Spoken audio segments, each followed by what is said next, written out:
12. Carter woke to a sound of music. A violin, he gasped. Once he remembered where he was stretched out in a bed with a real mattress, cotton sheets, and knitted blanket, and 2 pillows. His feet doesn't even stuck out the end of the covers, like they did with the newspapers that he and Uncle Sly had sometimes used for beddings. Sunlight glowed through the gauzy curtain. A gentle breeze fluttered in.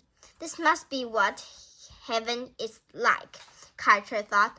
A brief image flickered to his mind. A tiny bedroom in that red cottage with the white morning sunlight streamed in, the sound of his parents' voices rising from the kitchen below. There was more, so much more, he wished he could remember. It was a very clean guest room. There was a full-size bed, a small shelf with fresh flowers in a vase, and an elf in a corner. The previous evening, Theo had mentioned that his mother was a painter. The walls were hugged with pages clipped from magazines, stretched postcards, and photos of several strange glass windows. Carter stood and stretched. He didn't worn pajamas in a long time, not since before he'd ended up with Uncle Sly. These were very comfy. A strange noise echoed up from the backyard. Peering out the window, Carter noticed that it looked like a large wooden shed. Its walls made of wire mesh. White feathers were scattering in the glass like a howl surrounding it. Breakfast caught a woman's singing voice. This had to be Theo's mother. Carter crept to the door and pressed his ears against them. Downstairs, the violin breathed out its final hopeful notes. There were lights clapping, followed by a resonant voice saying, "That was beautiful, son." "Thank you, Father.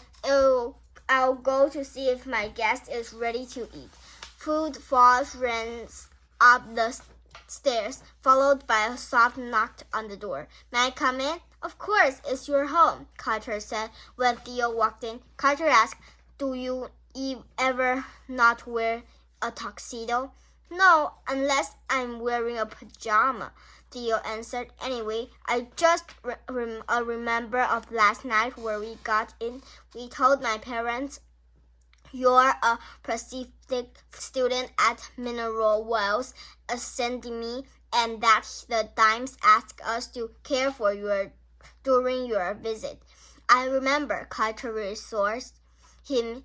They'd decided to keep what's happening with the pigpox a secret. Carter's parents would only have wanted to alert the announced Rose. "I'll be fine. I'm being in a lot tiger pajamas that then. I had to get out of and feed the doves, but I feel free to head downstairs whenever you are ready." "So those are doves in the pen out back. They make for very interesting pets." Theo gave his signature nod. "See you soon." There was a spare set of slippers for him to wear.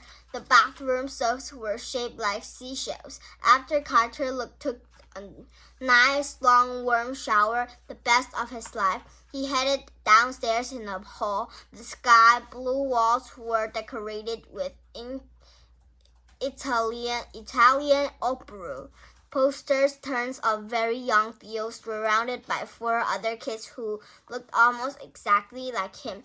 Siblings. Funny, Carter thought. Theo hadn't mentioned any of them. According words and Dofima, the mix in with the artwork, each one contained a different name. They must have been belonged to Theo's older brothers and sisters.